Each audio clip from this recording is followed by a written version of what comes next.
नमस्कार दोस्तों,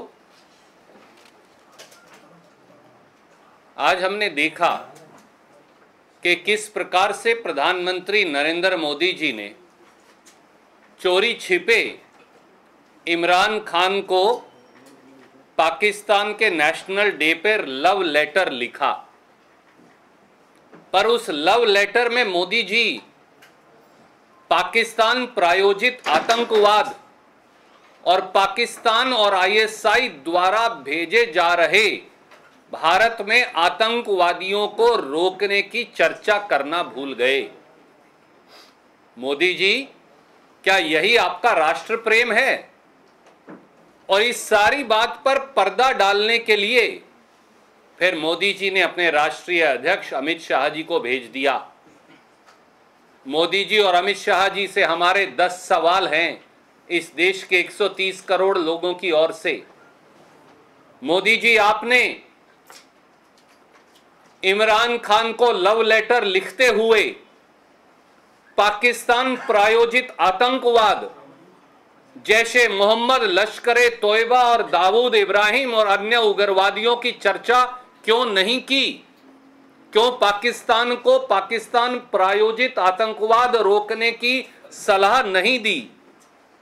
दूसरा सवाल, अमित शाह जी हमें राष्ट्रभक्ति सिखाते हैं, पर अमित शाह जी ये तो बता दीजिए, जब कर्नल महादिक का संस्कार भी नहीं हुआ था तो उस समय बगैर बुलाए मेहमान के तौर पर पाकिस्तान के प्रधानमंत्री नवाज शरीफ से पप्पी झप्पी के लिए और बर्थडे सेलिब्रेशन के लिए मोदी जी पाकिस्तान क्यों गए थे? तीसरा सवाल, 27 मार्च 2016 को मोदी जी ने पाकिस्तान की बदनाम, कुख्यात और उग्रवादियों का संरक्षण करने वाली आईएसआई को पठानकोट टेरर अटैक की जांच के लिए क्यों बुलाया था? और 30 मार्च 2016 को अमित शाह जी, आपने आईएसआई की तारीफ में कलकत्ता में कसीदे पढ़ते हुए उनमें विश्वास क्यों जताया था?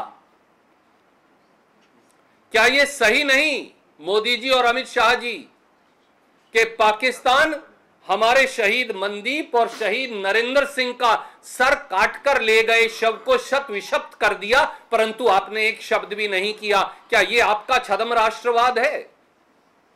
क्या यह सही नहीं कि मोदी जी की मौजूदगी में आपके अलाई पीडीपी के मुख्यमंत्री ने पाकिस्तान और अलगाववादियों का धन्यवाद किया था, पर मोदी जी ने एक शब्द भी नहीं बोला? क्या यह सही नहीं कि 14 दिसंबर 2016 को बीजेपी और पीडीपी की सरकार ने उग्रवादी बुरहान वानी के भाई को मुआवजा और नौकरी की पेशकश की थी? क्या यह सही नहीं कि मध्य प्रदेश में आईटी सेल के आपके प्रमुख ध्रुव सक्सेना आईएसआई के लिए जासूसी करते पकड़े गए थे?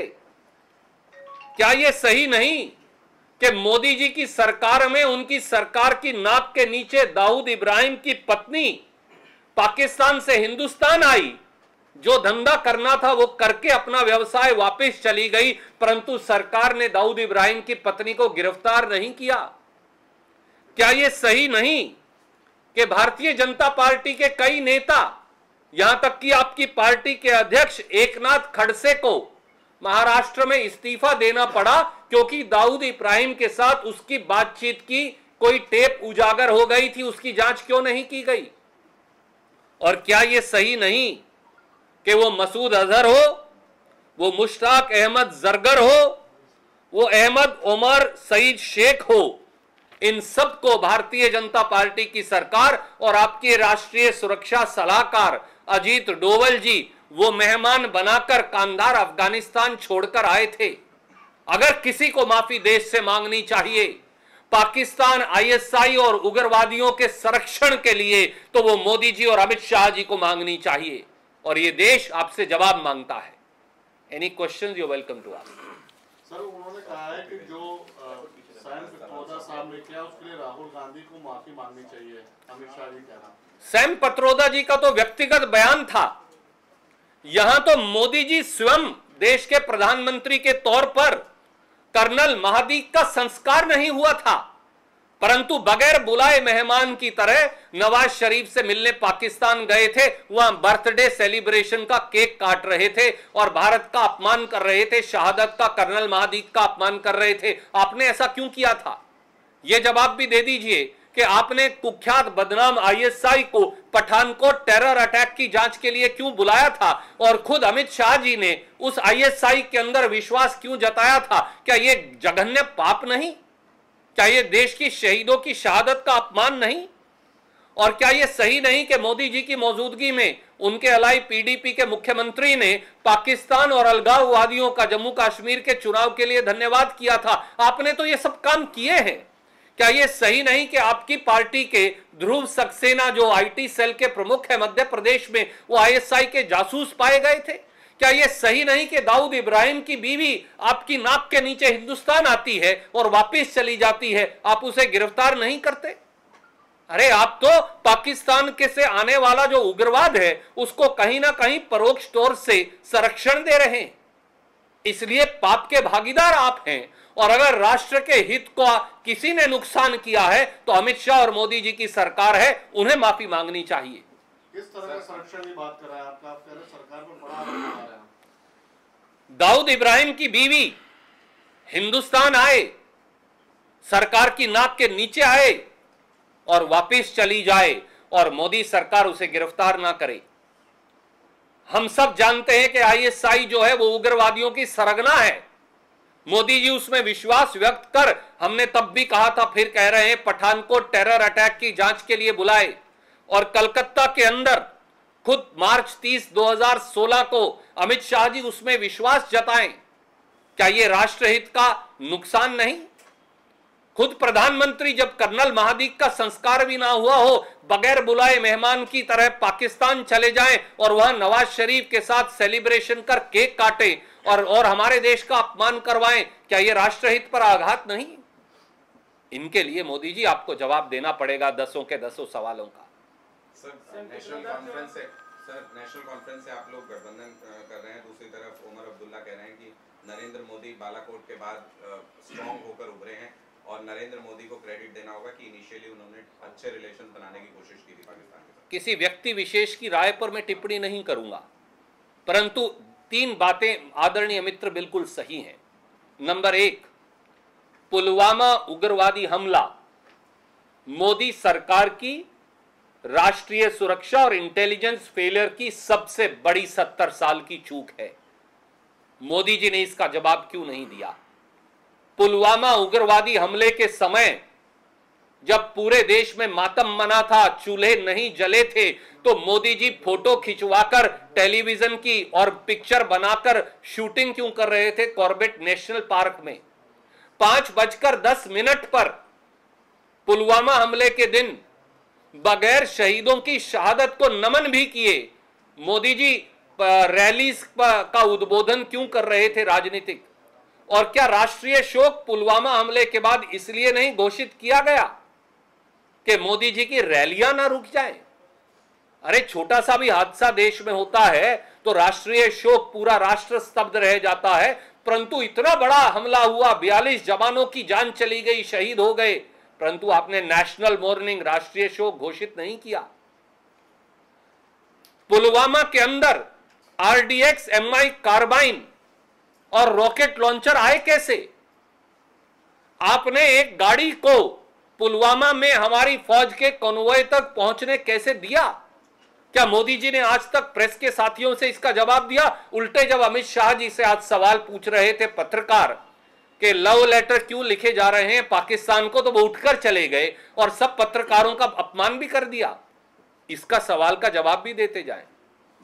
अमित शाह ये भी कह रहे हैं कि आप कांग्रेस पार्टी जो है वो तुष्टीकरण की राजनीति करती है, इसलिए शायद बयान संवित्रोदा से ऐसा दिलवाया गया। सच्चाई ये है कि नफरत, बंटवारे और राष्ट्रहित को आघात पहुंचाने की राजनीति अगर कोई करता है तो वो नरेंद्र मोदी जी और भारतीय जनता पार्टी है, और अमित शाह जी को ये पता है क्योंकि वही उसके संचालक और डायरेक्टर हैं।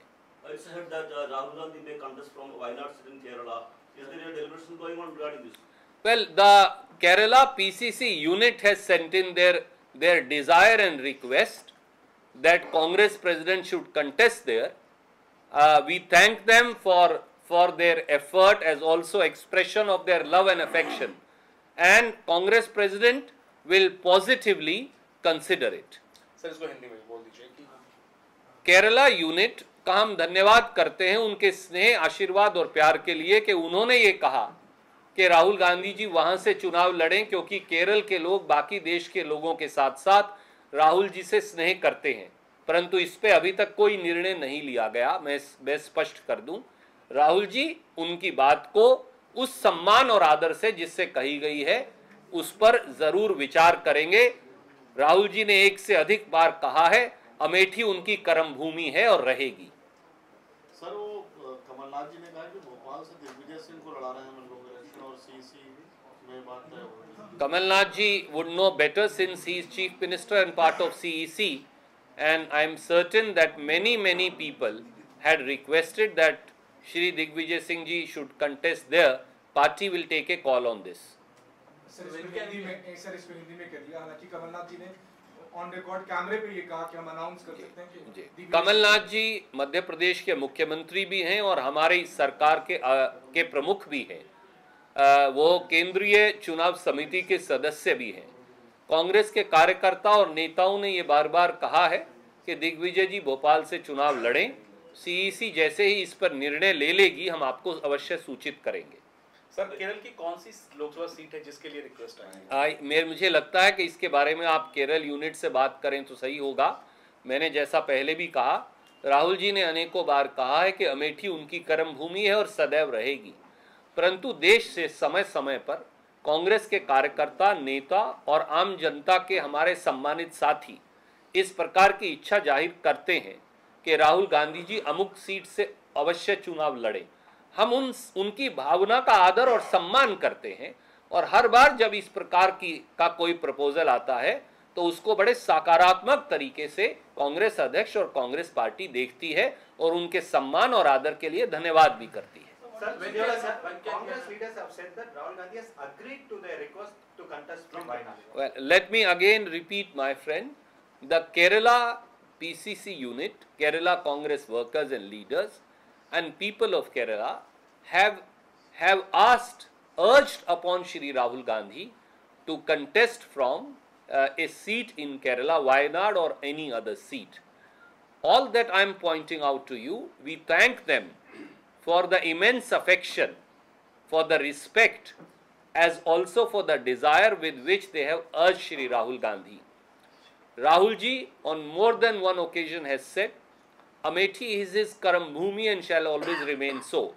However, every time such a request or proposal comes, as desired by people of a particular state, in this case Kerala, we humbly bow and we say, we thank you for your respect, affection and desire, and Congress President will consider it in the same fashion. Sir Delhi, Haryana और पंजाब में आम आदमी party के साथ गठबंधन की चर्चा है, कई तरह की खबरें आती हैं, उस पर कुछ भी स्पष्ट होता हुआ नजर नहीं आ रहा है। अब जो सूत्र बता रहे हैं कि आम आदमी पार्टी ने हरियाणा और पंजाब में भी सीटें मांगी, आप खुद हरियाणा के बड़े नेता हैं, इस पर क्या स्थिति है और क्या कांग्रेस पंजाब और हरियाणा पर भी बात कर रही है आम आदमी पार्टी से? पंजाब और हरियाणा की इकाइयों ने कई बार स्पष्ट कर दिया है, महासचिव गणों ने भी स्पष्ट कर दिया है कि इस प्रकार की कोई वार्तालाप पंजाब और हरियाणा के बारे नहीं हो रही। जहां तक दिल्ली का प्रश्न है, जैसे ही इस पर कोई निर्णय होगा हम आपको अवश्य बताएंगे। स्वयं श्री राहुल गांधी ने पत्रकार वार्ता में आपके इस प्रश्न का जवाब देते हुए इसका जवाब पहले से वो दे चुके हैं। अगर कोई स्थिति बदलेगी तो हम अवश्य आपको सूचित करेंगे। हरियाणा में कोई गठबंधन नहीं होगा? जी, मैंने आपको बताया। सर, आपके राज्य में गुड़गांव में जिस तरह का हादसा हुआ है और एक परिवार को कुछ लोगों ने मिलकर सिर्फ पीटा है और अभी तक किसी अभियुक्त की गिरफ्तारी नहीं हो, शायद एक हुई बस। आज हरियाणा में एक बार फिर मानवता शर्मसार हो गई। आज भारतीय जनता पार्टी की हरियाणा सरकार ने मानवता की आत्मा को एक बार फिर छलनी कर दिया। खट्टर सरकार नफरत फैलाने, भाईचारा तोड़ने और लोगों को जात और धर्म के आधार पर आपस में लड़वाने के हैबिचुअल ऑफेंडर हैं। जब से खट्टर सरकार आई है 3 बार तो हरियाणा जल चुका, 50 से ज्यादा लोगों की मृत्यु हुई, पुलिस की गोलियों में 3 दर्जन लोग मारे गए। फरीदाबाद में एक नौजवान पर इसी प्रकार से धर्म और जाति के आधार पर हमला हुआ और उसकी हत्या हो गई। और आज जो गुड़गांव में हमला हुआ है वो दिखाता है कि कानून व्यवस्था नाम की कोई चीज हरियाणा में बची नहीं। कानून व्यवस्था तार तार है, मानवता शर्मसार है और सरकार जो है वो पूरी तरह से बेकार है। हम ये मांग करते हैं खट्टर साहब या तो कार्रवाई करिए नहीं तो अपना पद छोड़ दीजिए। Humanity was again shamed today in Haryana as a particular family was attacked based on their religion. BJP government and Shri Manohar Lal Khattar have become habitual offender in terms of dividing Haryana on lines of caste and on lines of religion. We saw as to how a boy was mob lynched in Faridabad a little while ago. We are now again seeing an attack in Haryana based on religion of a particular set of family. Why should the law not take its own course? Why should the offenders not be punished? And why should Chief Minister remain a mute spectator? Mr. Khattar, if you cannot govern and if law and order cannot be maintained, it's time for you to quit office.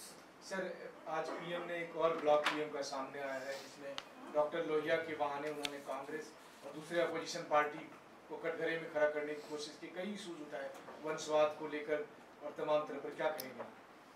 प्रधानमंत्री के ये प्रायोजित blog जिनको उन्होंने ना खुद पढ़ा ना लिखा, ये अब एक घिसे पिटे मोहरे बन गए हैं, हर रोज प्रचार प्राप्ति का माध्यम बनकर। लोहिया साहब का सबसे ज्यादा वैचारिक विरोध आज तक किसने किया? भारतीय जनता पार्टी और आरएसएस की विचारधारा ने। लोहिया साहब की विचारधारा पारंपरिक और तौर से किसके खिलाफ थी? उस नफरत की शैली और बंटवारे की शैली जिसके प्रणेता आरएसएस और भाजपा के प्रमुख स्वयं प्रधानमंत्री मोदी हैं। यह अजीब आडंबर है। गांधी के विचारों की हत्या करो शरीर के साथ साथ और फिर महात्मा गांधी को अपना लो। यह अजीब आडंबर है। सरदार पटेल का आजीवन विरोध करो, सरदार पटेल आप पर प्रतिबंध लगाएं और आप सरदार पटेल की मूर्ति लगाकर कहो कि हम इसके पीछे छुपकर अब सरदार पटेल के अनुयायी बन गए हैं। जब गांधी जिंदा थे, जिन्होंने गांधी की विचारधारा की हत्या की, जब सरदार पटेल जिंदा थे तो जिन्होंने सरदार पटेल की हत्या तक का जिन्होंने पंडित नेहरू और सरदार पटेल दोनों की हत्या तक का जब इल्जाम जिनके सर आया, क्योंकि इस प्रकार का इल्जाम लगाया गया था, और अब लोहिया जी जिनकी पूरी विचारधारा ही इनके खिलाफ है, आज ये उनकी चर्चा करते हैं, ये बड़ी अजीब बात है। धन्यवाद।